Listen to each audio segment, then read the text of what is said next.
Hello and welcome to evaluation IAS. UPSC mains के लिए datas and stats का कितना ज़्यादा इंपॉर्टेंस है, we all know that. But देखो, चैलेंज वहाँ पे आता है जहाँ हमें इन डेटास को आंसर राइटिंग के टाइम पे यूज़ करना और फिर रियल मेंस में उसको लिटरली उसको इम्प्लीमेंट करना, यहाँ पे आती है डिफ़िकल्टी। ठीक है, तो इस वीडियो के थ्रू हम समझेंगे कि कैसे हम अपने आंसर्स को और बेटर बना सकते हैं यूजिंग ऑल दिस डेटास। क्या होंगे इन डेटास के सोर्सेस, हम किस तरीके से यूज़ करेंगे, कैसे हम अपने नोट्स बनाएंगे ताकि हम उन डेटास को रिवाइज कर पाएँ टाइम पे। Fine, so yes, now begin. So first of all इसकी रेलेवेंस समझते हैं, क्या रेलेवेंस है जो जितने भी डेटाज हैं, फैक्ट्स हैं, ठीक है। सो जिसे हम अपने आंसर राइटिंग में यूज़ करेंगे। अब देखो, जो सबसे बड़ा इंपॉर्टेंस है इसका कि हमारे आंसर की क्रेडिबिलिटी ऐड करते हैं। कैसे? आप इस तरीके से समझो कि अगर आप कोट कर रहे हो कि किसी भी अगर डिज़ास्टर मैनेजमेंट के क्वेश्चन में अगर आप कोट कर रहे हो कि India is vulnerable to something, अब मान लो कि 90% ऑफ इंडिया वल्नरेबल है अर्थक्वेक से। अब आपने ऐड कर दिया कि एज़ पर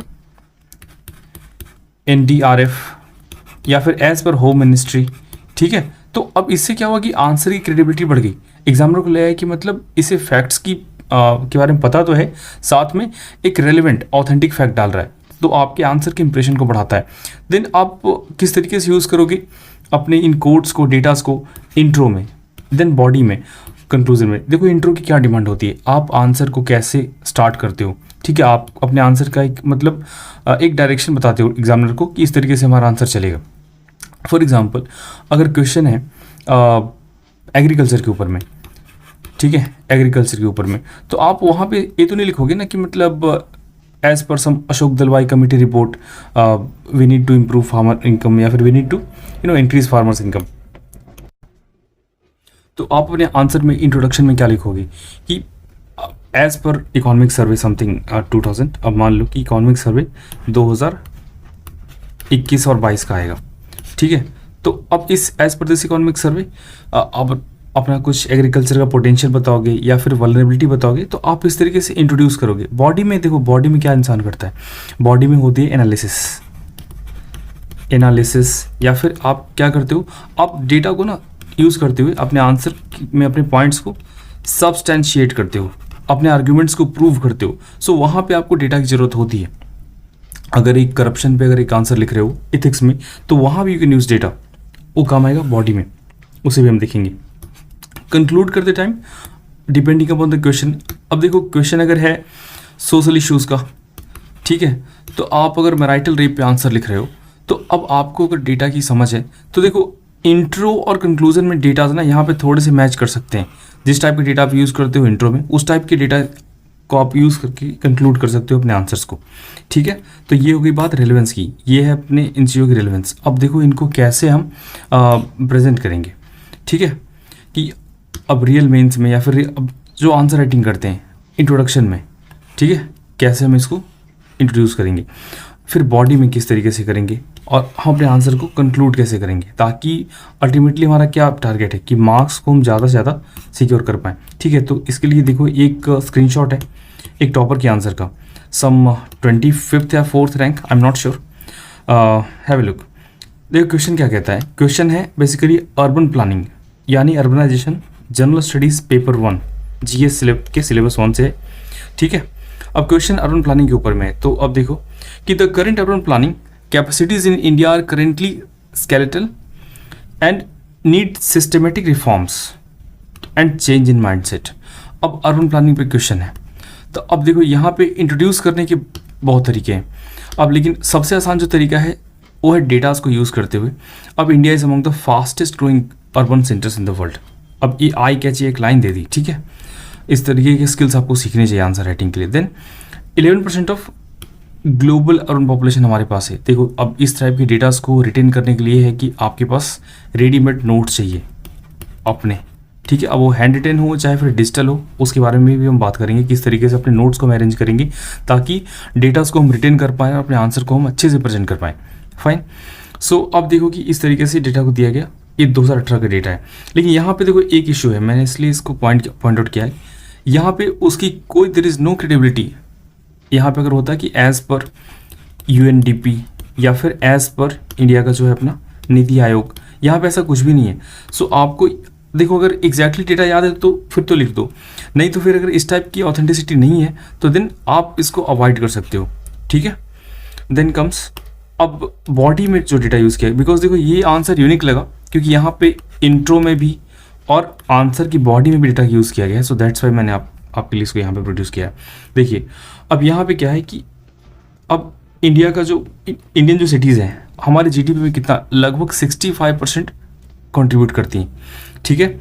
अब उसके बाद से कि 65% ऑफ इंडियन अर्बन सेटलमेंट्स हमारे वहाँ पे अवेलेबल हैं।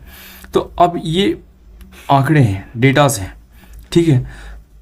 अब इस तरीके से बॉडी में अभी क्या हुआ कि मतलब जो इंडिया की अर्बन प्लानिंग के ऊपर आप लिख रहे थे तो आपने क्या किया, अपने पॉइंट्स को सब्सटेंशिएट किया यूजिंग और डेटा, ठीक है। आप अगर ऐसे ही प्लेन आंसर लिखोगे ना कि मतलब इंडिया की जो सिटीज़ हैं बहुत कंट्रीब्यूट करती हैं और आपने और ब्ला ब्ला बहुत सारे पॉइंट्स लिखे, आपको इस बिलीव कीजिए इसमें मार्क्स नहीं मिलेंगे अनटिल अनलेस आपने ऑथेंटिक डेटा यूज़ नहीं किया है तब, ठीक। Now have a look. हाँ अच्छा, एक और तरीका कि कुछ लोगों को ये दिक्कत आती है कि चलो अगर डेटा में पता भी है किसी इंस्टीट्यूट का डेटा पता है जैसे IMF का या फिर नीति आयोग का, तो हम किस तरीके से उसे लिखेंगे या फिर क्या हमारा मॉडल्स ऑपरेंडी होगा। अब देखो अगर आपने डेटा में क्या था एक्चुअली 11.92 था, आपने 96 लिख दिया तो आपको उतनी दिक्कत नहीं होगी। लेकिन अगर ये 11 है, मान लो कि मतलब अब यहाँ पे जैसे देखो कि अब जो एज पर सेंसस, अब कुछ डेटा है करंट अफेयर से आएंगे, कुछ डेटा होंगे क्या स्टैटिक इन नेचर होंगे, जैसे एज पर सेंसस, जब तक अगला सेंसस नहीं आता है तब तक हमारे लिए यही सेंसस है एज पर 2011, ठीक है। अब हमारे पास कितनी अर्बन पॉपुलेशन है, अराउंड 31 to 32 ऐसा कुछ है, ठीक है। अब यहाँ पे तो 34 दे रखा है लेकिन 34 वहाँ पे है नहीं, ये इम्प्रूव हुआ है लेकिन यहाँ पे कोई क्रेडिबल सोर्स का है यहाँ पे लग नहीं रहा है, ठीक है। इतना परसेंट जो इंडिया का है वो अर्बनाइज्ड है, अर्बन इंडिया ये, ठीक है। आपने क्या किया कि ऐसे इस तरीके से एज पर या फिर अगर है कि मतलब किसी रिपोर्ट ने कुछ कमेंट किया है तो according to this report, human development report, HDR report, तो इस तरीके से आप इंट्रोड्यूस कर सकते हो, आंसर एक अलग ही इफेक्ट देता है, ठीक है। So now have a look. अब हमारे सोर्सेज क्या होंगे कि हम इन डेटास को प्रिपेयर करने के सोर्सेज कहाँ से होंगे। सबसे इंपॉर्टेंट सोर्स जो है हमारा न्यूज़पेपर, मतलब this is the power house of data, आपको हर रोज़ मिलेंगे। अब यहाँ पे अवॉइड क्या करना है कि मतलब ये जो मल्टीपल डेटाज होंगे उनको अवॉइड करना है, चुनना है क्रेडिबल सोर्स। अगर कोई रैंडम लॉ फर्म ने, जैसे आपने हिंदू का एक आर्टिकल पढ़ा, अब किसी लॉ फर्म ने अगर डेटा को बताया कि देखो इतने % ना इंडिया के 400 ट्रायल्स हैं और वल्नरेबल हैं, तो आप उसको अवॉइड करो क्योंकि मतलब उस लॉ फर्म की अपनी पर्सनल फाइंडिंग हो सकती है that may not match with the UPSC requirements, you need to be. अब हाँ, अगर है कि लॉ कमीशन ऑफ इंडिया की रिपोर्ट है, ठीक है, लॉ कमीशन की रिपोर्ट है, तो अब उस रिपोर्ट की जो डेटा है अब उसकी क्रेडिबिलिटी है, तो आपको यहाँ पे आपको बहुत स्मार्ट रहना होगा, ठीक है। अब न्यूज़पेपर से भी ऐसा नहीं कि सारा डेटा आ रहा है उसको ये करना है, लेकिन आपको न्यूज़पेपर से तकरीबन 60 से 70% जो डेटा है अपने मेंस के आंसर्स के लिए आपको मिल जाएगा वहाँ से। उसके बाद अगर यहाँ से अगर नोट्स बहुत लोग बनाते नहीं, अगर ये नहीं बना पाए तो उसके बाद बहुत सारी कोचिंग है, मैं इनमें से किसी को सपोर्ट नहीं करता, बट आपके लिए मैं बता रहा हूँ कि आप इनकी ब्लॉग्स पे, इनकी टेलीग्राम चैनल पे जा सकते हो और आप वहाँ से इनके कंपाइलेशन उठा सकते हो, ठीक है। देन आप क्या करना कि टॉपरी कॉपी, अब टॉपरी कॉपीज़ को कैसे यूज़ करना है उस पर भी मैं आता हूँ, ठीक है। तो वहाँ से आप डेटास को यूज़ करें, ठीक है, और बाकी आप उसको मल्टीपल टाइम रिवाइज करें। अब बारी आती है नोट मेकिंग की। अल्टीमेटली कोई सा भी सोर्स यूज़ करो, आपके अपने खुद के नोट्स होंगे, रिविजन फ्रेंडली होंगे, ठीक है। एक तरीका तो हार्ड कॉपी का है जो कि टफेस्ट है, अगर डेटा वगैरह की अगर नोट मेकिंग पे आओ तो that is the toughest way to prepare notes using your hard copies. Daily basis पे लिखना, किसी दिन मिस हो गया तो क्या होगा, इस टाइप की थाट्स आती हैं। सबसे ईजी क्या है, डिजिटल। बट यहाँ पे डिस्क्लेमर क्या है कि डिजिटल में अगर कुछ भी कॉपी पेस्ट आप करते हो, आप गए हिंदू के साइट पे, आपने कॉपी किया, अब डेटा कुछ था, अब सोशल इश्यूज पे विमेन पे कुछ अच्छी सी कोड थी या डेटा था, आपने कॉपी किया, आपने उसको अपने एवर नोट पे या वन नोट पे आपने उसको अपने GS के फोल्डर में आपने एक किया, तो बस आप वहाँ पे डेटा कलेक्टर बन जाओगे। डिस्ट्रिक्ट कलेक्टर बनना थोड़ा मुश्किल होगा अगर आपने इसको रिवाइज नहीं किया तो, ठीक है। हार्ड कॉपी में बेनिफिट क्या होता है, अगर आप कुछ लिखते हो तो आप उसको जल्दी और ज़्यादा इंटरनलाइज करते हो, that's the difference. Coming to hybrid model क्या है, अब हाइब्रिड मॉडल क्या है कि यहाँ पे पहले जैसे कि अभिषेक सुराना सर, आप UPSC 2018 रैंक 10th, अभिषेक सुराना सर की स्ट्रेटजी थी हाइब्रिड वाला, बाकी टॉपर्स की भी रही होगी। पहले डिजिटल में एक जगह पे कंपाइल करो, मेंस के कुछ 1.5-2 महीने पहले क्या करो, आप इस तरीके से आपने कंपाइल कर लिया, ठीक है। मेंस के कुछ 1.5-2 महीने पहले या फिर जस्ट आफ्टर योर प्रीलिम्स क्या करो कि आप उसमें से जो इंपॉर्टेंट लगे उसको हाईलाइट करके आप बहुत ही शॉर्ट नोट्स बना लो, ठीक है। शॉर्ट नोट्स के फॉर्म में बना लो। दैट्स द हाइब्रिड मॉडल, जो कि डिजिटल और हार्ड कॉपी दोनों को यूज़ करते हुए है, ठीक है। अल्टीमेटली नोट्स बनाना है अगर आपने अच्छे मार्क्स लाने मेंस में। तो अब देखो कुछ डेटा आप नोट्स बनाओगे तो कैसे बनाओगे, या फिर आइडियली कैसे आप इसको डायरेक्टली प्रेजेंट करोगे। अब देखो यहाँ पे ग्लोबल कम्पिटिटिवनेस इंडेक्स है, जितनी भी इंडिसेस आती है ना, रिपोर्ट्स आती हैं। अब मान लो IMF की रिपोर्ट आई, फिनेंशियल स्टेबिलिटी रिपोर्ट है, तो अब कोविड के बाद की जितनी भी रिपोर्ट्स आ रही हैं बहुत इंपॉर्टेंट है, क्योंकि हमारी इकॉनमी कैसे रिकवर कर रही है, क्वेश्चन आएंगे इस पे मेंस में, ठीक है। या फिर सोशल इश्यूज का क्वेश्चन देखो, 65% of the elderly in India are dependent, ठीक है।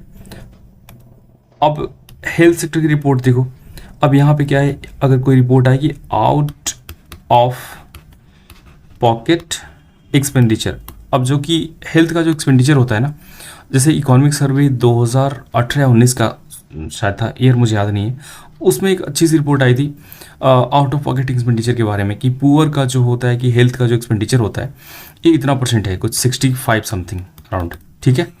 अब यहाँ पे अब इसको कोट करोगे आप एग्जैक्टली अगर याद होगा तो अब देखो आंसर में कितना, मतलब एक तरह से इंप्रेशन ऐड करेगा, मार्क्स भी उस तरीके से ऐड होंगे। तो मल्टीपल थीम्स पे आपको डेटा तैयार करने हैं। डिजास्टर है, अब यहाँ पे क्या करोगे, सिलेबस के आप बॉक्सेस बनाओगे, सोशल इश्यूज, उसके अंदर विमेन, उसके अंदर फिर यूथ, उसके अंदर फिर मान लो कि अगर मॉब लिंचिंग की घटनाएं बढ़ रही है तो आप उसको कम्युनलिज्म वाले एंगल में उसे आप ऐड करोगे इस तरीके से। फाइन। सो नाउ आपके लिए वे फॉरवर्ड क्या है, चलो आंसर में तो बहुत बार आपने वे फॉरवर्ड लिखा होगा ना, ठीक है। वे फॉरवर्ड .1 देन .2 इस तरीके से आप सिंपल से डाउनलोड करो टॉपर की कॉपीज़, ठीक है। टॉपर की कॉपीज़ डाउनलोड करो, देखो कि उन्हें किस तरीके से अपने आंसर को प्रेजेंट किया है, अपने डेटास को कैसे यूज़ किया है, ठीक है। That's the ideal way forward for you. आप इस वीडियो की एक काम करना, आप हमारे टेलीग्राम चैनल पे चले जाओ। अगर आप इस वीडियो की स्लाइड PPT को डाउनलोड करना चाहते हो, वहाँ जाइए, #डेटा आप सर्च करें, आपको इस वीडियो की स्लाइड वहाँ मिल जाएगी, ठीक है। अगली वीडियो में हम बात करेंगे कि हम UPSC के मेंस में, है ना, डायग्राम कैसे यूज़ कर सकते हैं। बेसिकली आंसर्स में जो होते हैं डायग्राम यूज़ करना हमारे मार्क्स को इम्प्रूव करने के लिए बहुत शानदार तरीका, इस टाइप के शॉर्टकट्स हमें यूज़ करने होंगे, ठीक है। तो किस तरीके से डायग्राम्स हम यूज़ करेंगे ताकि हमारे मार्क्स और ज़्यादा से ज़्यादा आएँ, ठीक है। सो आज की वीडियो में इतना ही। Thank you for listening, stay connected, good bye.